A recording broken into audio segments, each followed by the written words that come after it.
When it comes to AI, lead the tool, don't lead from the tool. Don't let the AI be the one that's driving everything. The car doesn't drive me, I drive the car. And while that's relevant now and maybe not in 10 years, and if you are able to put in the right guidelines in place, it can actually be a huge asset to help you get some of your time back. This is Personal Brand Blueprint with me, your host, Dave Polikoff, where I sit down with proven experts who've built successful personal brands to break down how they did it, so you know the exact blueprint on how to build a personal brand that attracts attention, builds trust, and converts your dream clients online. We get super specific. I'm talking real-time feedback on what social channels to be on, what marketing strategies to implement, and what content is capturing and converting the most attention on social. How do we do this? Because Personal Brand Blueprint is powered by ZenPost, your content partner for research-driven strategy and done-for-you video that helps you be seen, be trusted, and win more business. Whether you need more guidance on how to create client-attracting content yourself, or you need a professional creative team to create and publish your content for you, ZenPost is your strategic content partner. If you're ready to increase your visibility, followers, and leads through video content, then head over to zenpost.com today to learn more. Now, let's get into the show. Welcome back to another episode of Personal Brand Blueprint. I'm Dave Polikoff, your host, and today we're going to have a fun conversation specifically for local service businesses who are looking to grow their brands online but have no idea about this whole SEO thing or social media thing, or don't even have time to figure it out. So that's why today we have on Joel Keith, who helps brands and home service businesses scale from 6 to 7 figures using strategies that actually work in today's market. So Joel, welcome to the show. Thanks, Dave. Glad to be here. Wonderful. So why don't we start off with a little introduction? Local service businesses, a lot of our listeners are personal brands, but either have come from a local service business or are venturing into them, sometimes buying them, sometimes running them, et cetera. And so they want to grow, figure out how to grow online. And I think there's probably a lot of correlation between individual marketing strategies and local service-based business strategies. So give us an idea of kind of who you are, what you do. Yeah. So I run a marketing agency called ASP. Like you said, we focus mainly on home service businesses. We work a lot with just local businesses in general. So we do like law firms and things like that. I would say there is quite a bit of overlap and correlation between the personal branding and your actual business branding, because a lot of the times where our clientele is positioned is usually somewhere between $1 to $5 million in revenue per year. And it might sound like a lot, but for like a home service based business, like you're still under 20 employees, you're still owner operated at that point. So you're competing against, let's say you're in HVAC or plumbing or electrical, you're competing against these larger brands who have 50, 70 employees. They're doing $12, $15 million in revenue a year, and they have been or are being bought up by private equity who's dumping millions of dollars into that business to advertise. So there's this difficulty in the mom and pop owner operated shops trying to compete with the private equity firms because you can't go dollar for dollar. They're going to beat you out every time. So the question becomes, how do you make yourself stand out? And that absolutely is done through the personal branding side.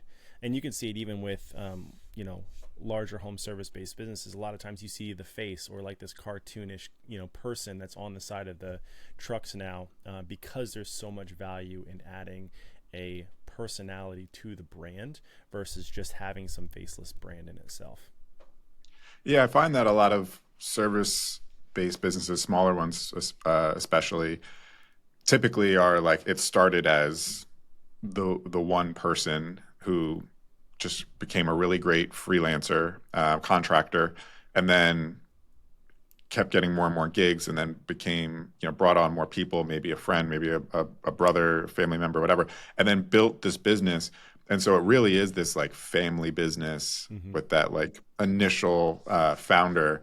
And do you find though that those types of like, we'll say like hands-on services, HVAC and plumbing and electricians who are like, I know how to go, fix pipes, mend roofs, etc., are is it more difficult for them to kind of get into the social media digital space, kind of this new world that typically like the bit more like hands-on type of services usually kind of avoid?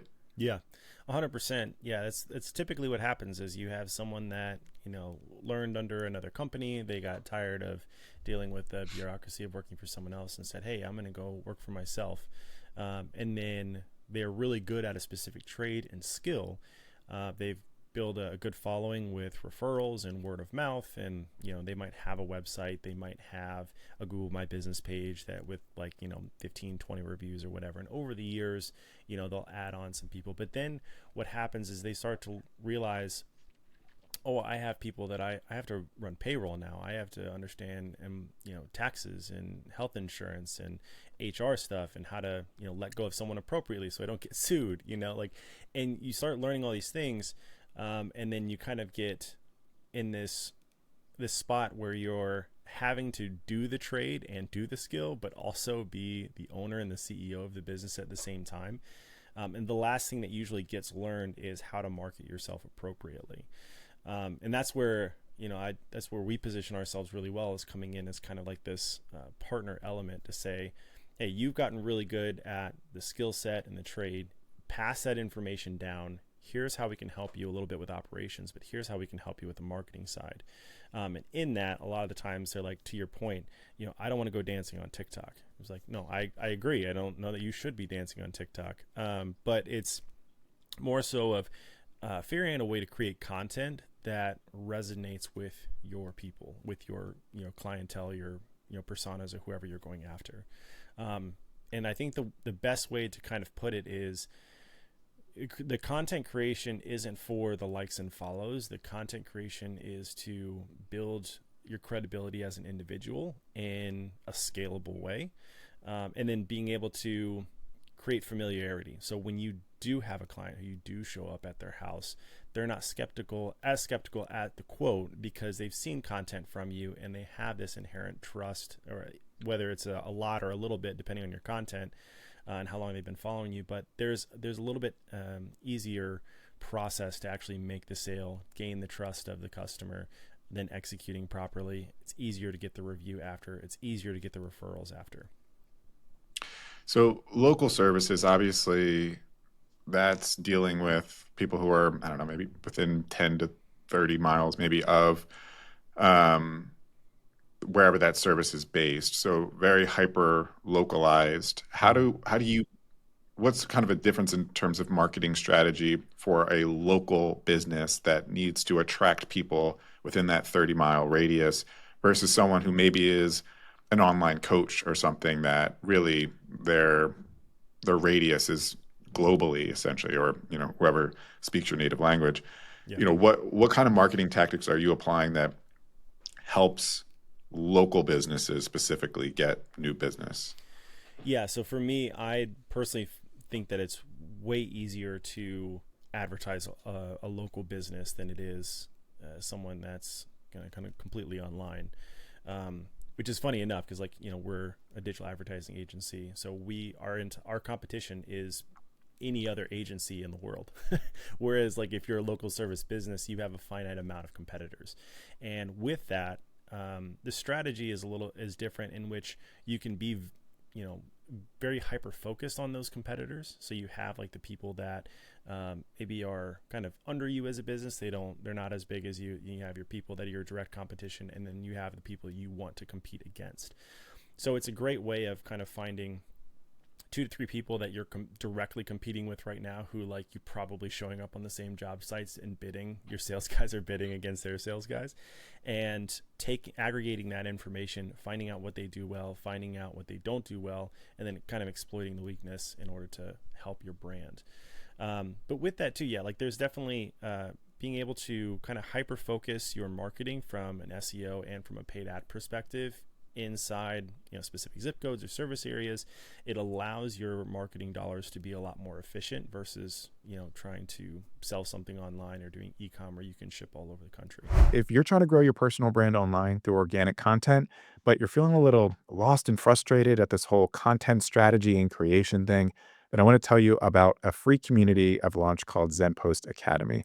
In it, you'll find helpful resources, courses, training, and people to help you understand this whole content creation game. Everything from strategy, ideating topics, creating video, publicizing your content and attracting an audience online, and then even how to convert that audience into leads and followers.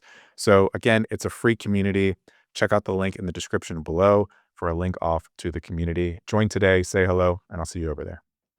So you mentioned SEO, and right now SEO is kind of a little bit of a wild west again, just being that AI is kind of pushing itself into the search results, and many people are more so focused on how do I get my results in AI results and all that Mm-hmm. versus like the first page of Google and all that kind of stuff.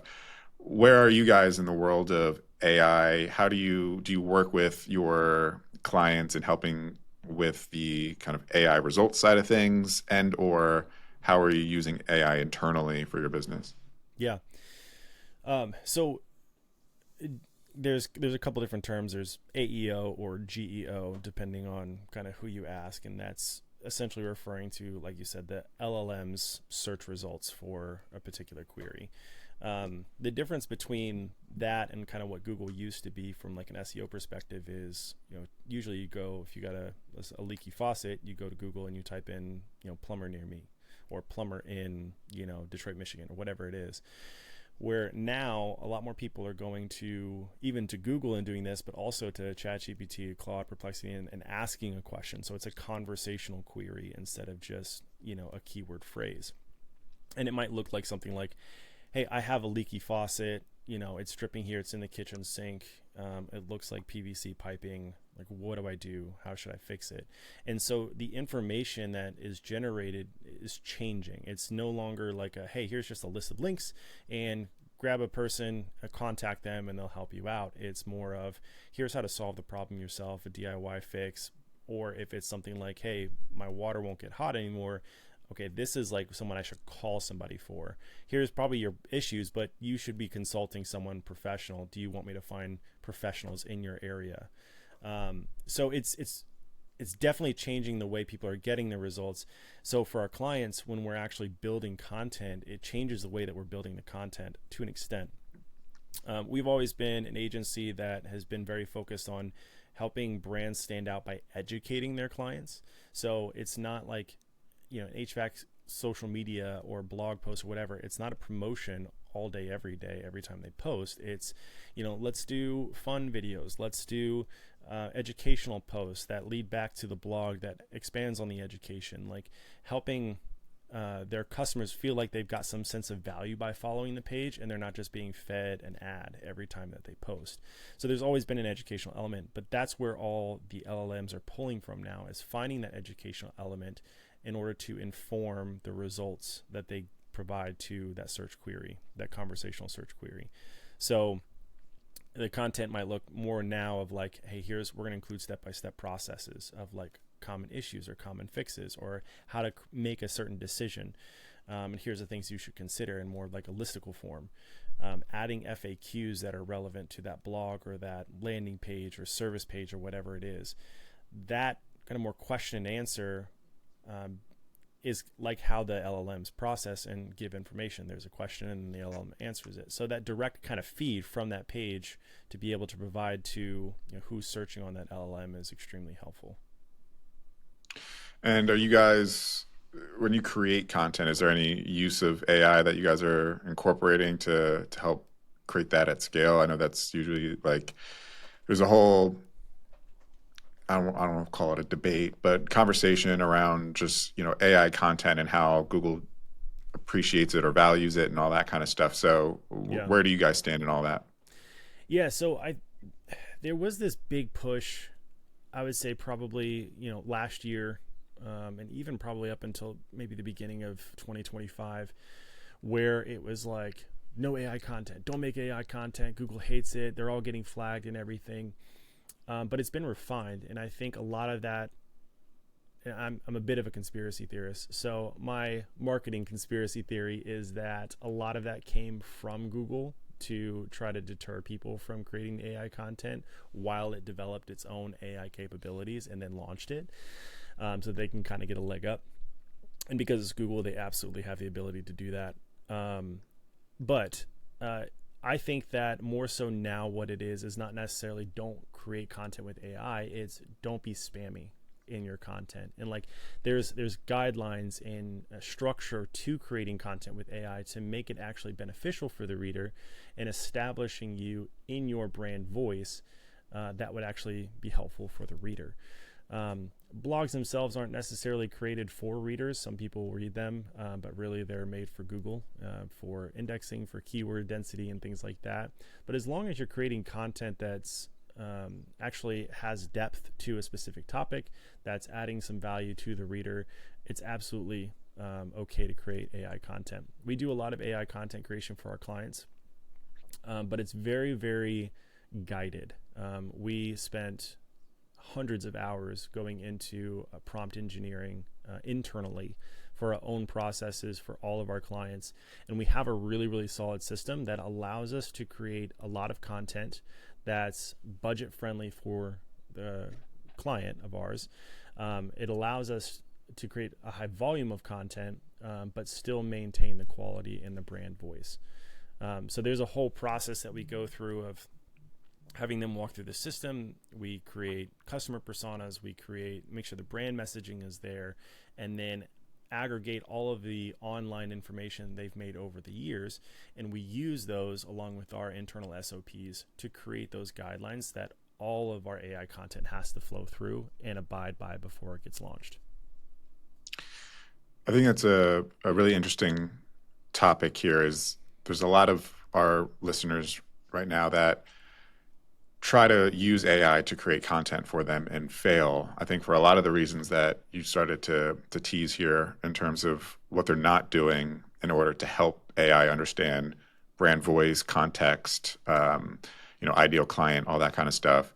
Without going into maybe some of the secret sauce, what are maybe like one or two things that our guests should, or our listeners should be thinking about when trying to get AI to create content that is on their brand voice and within context of their company?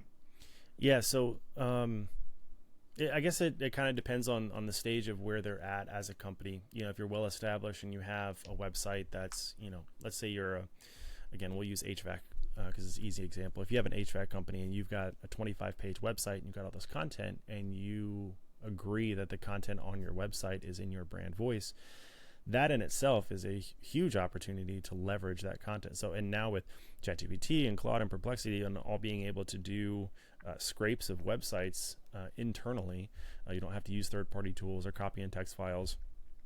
You can have it pull your brand voice just by scraping your website and doing deep research on it. So that's a great starting point, that like if you open up ChatGPT and say, hey, here's my website, I need to create content, but I need it to be in my brand voice. Can you build a brand voice guideline based on my website's current copy? Establish the persona of the ChatGPT, the Claude, chat log, and then start to create content from there and revise as you go. So like every time it creates like, hey, okay, now I need a blog article that's 1,500 words. I need it to be on this topic. I need it to be these keyword focused. And here's my competition. And here's what they've written. And like, there's a lot of depth to it, to where it's not just simply, I need a blog, here's my website, and that's it.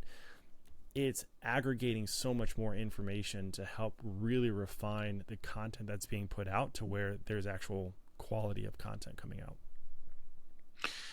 How are you using your personal brand to attract new attention into your business? I mean, it's a lot of times there's like the cobbler's kids where, as marketing agencies, we spend a lot of our days helping other businesses market themselves online. And then, sometimes there's a little time for us to be able to do it for our own personal brands. But what's kind of been your personal brand journey in that sense of kind of helping attract new business?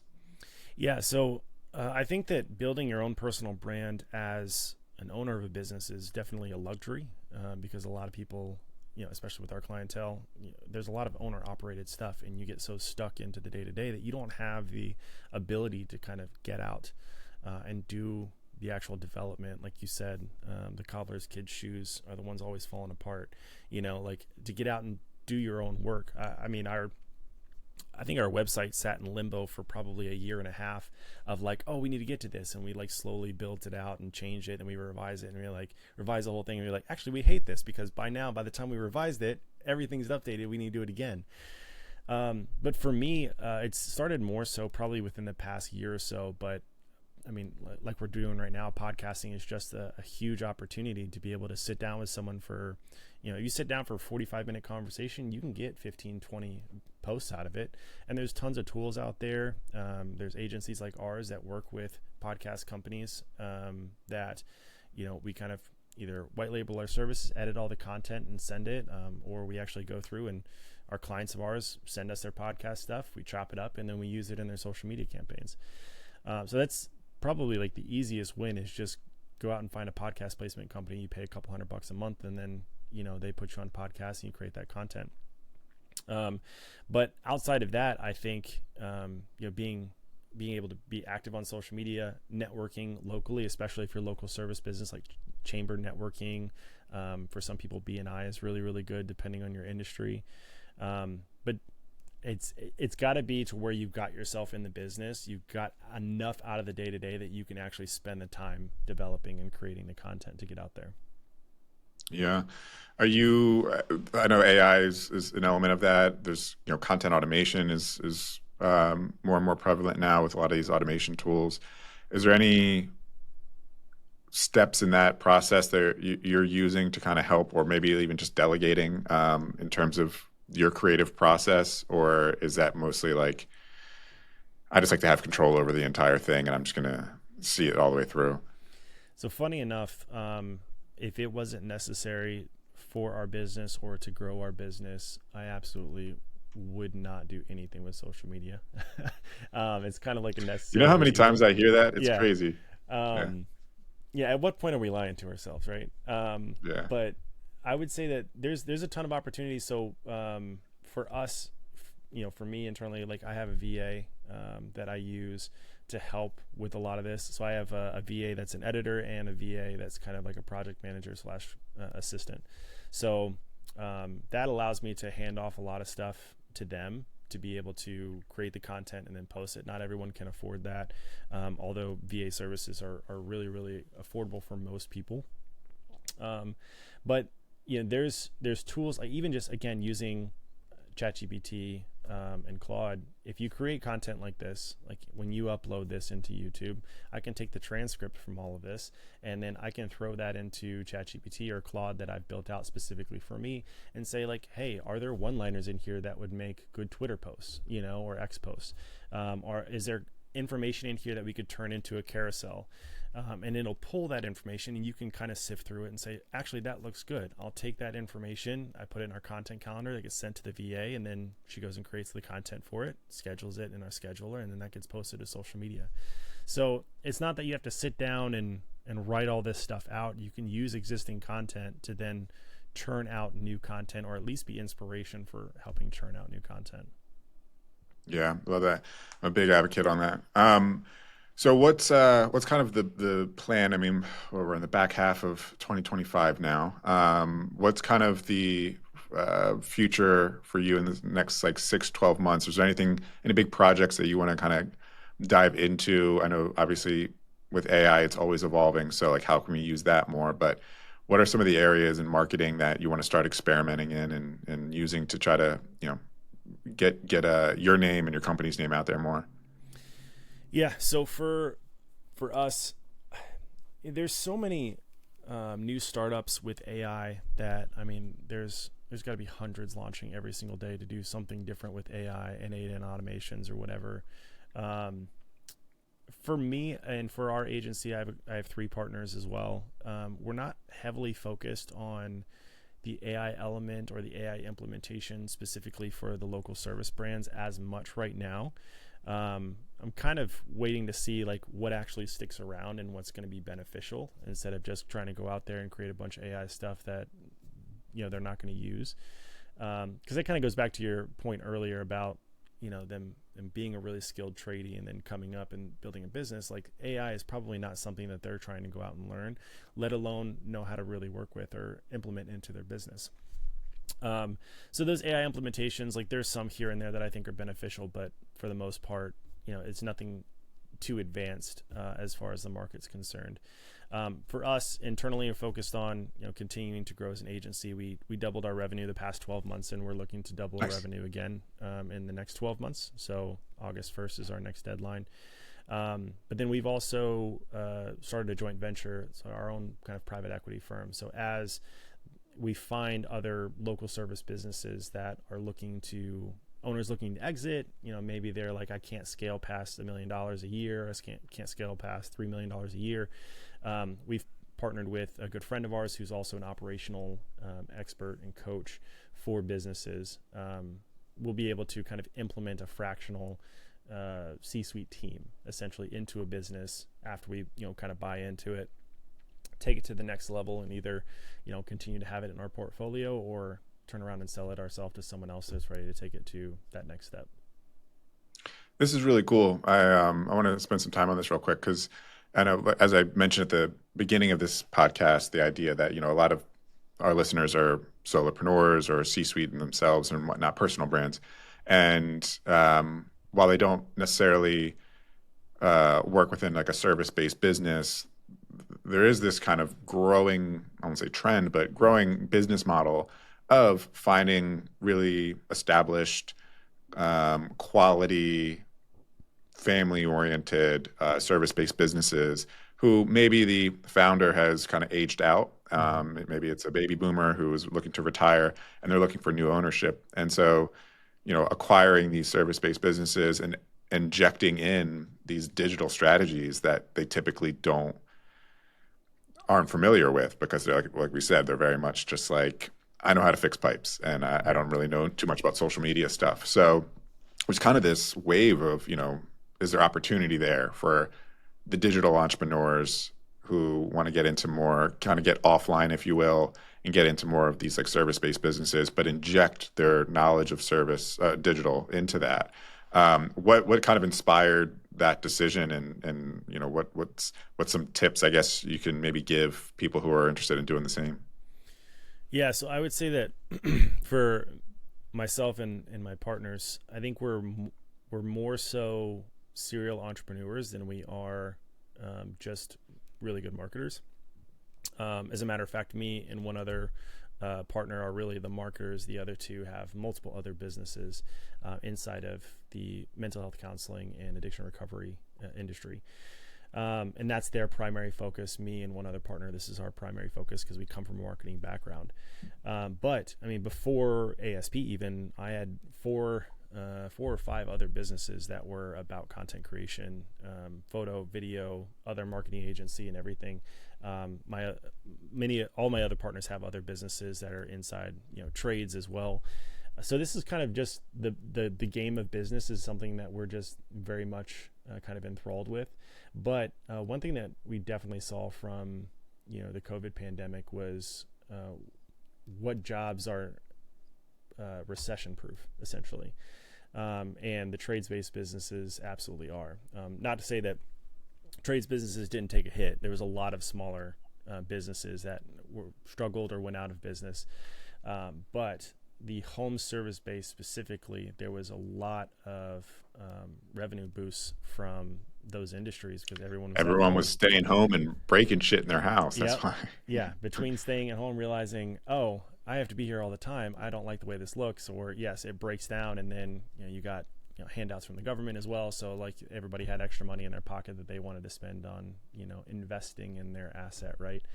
So that was a part of it, but also as we moved from a generalist agency down to a niche agency working specifically with home service businesses, that's where we were able to time and again, without a doubt, constantly provide value and increase revenue for businesses. So that was definitely like one of those things where, okay, if we can get in, we can start buying these companies ourselves and they're cash flowing businesses already, we can add to our bottom line revenue month over month relatively easily. And then again, either, sell and have a nice check, or you continue to have, dividends that are happening on a regular basis. Love that. Joel, this was awesome. I appreciate your time today. What I like to do at the end of every episode is if you could just kind of put a bow on one key topic that we talked about today that you want to make sure our listener really just, it hits home for them and they can take away from this episode. What's kind of like one final statement you would give them? Yeah, I would say that when it comes to technology, with AI specifically, lead the tool, don't lead from the tool, if that makes sense. So don't let the AI be the one that's driving everything. You have to drive AI to where you want to go. I had someone recently I heard say it best. He said, the car doesn't drive me, I drive the car. And while that's relevant now and maybe not in 10 years, that's kind of the idea of, you be in control. And if you are able to put in the right guidelines in place, it can actually be a huge asset to help you get some of your time back. Love that. And I hope that we are always in control of technology and we don't get our AI doomsday anytime soon. So Joel, thanks so much for being on today. Yep. Thanks for having me, Dave. See you all in the next episode of Personal Brand Blueprint.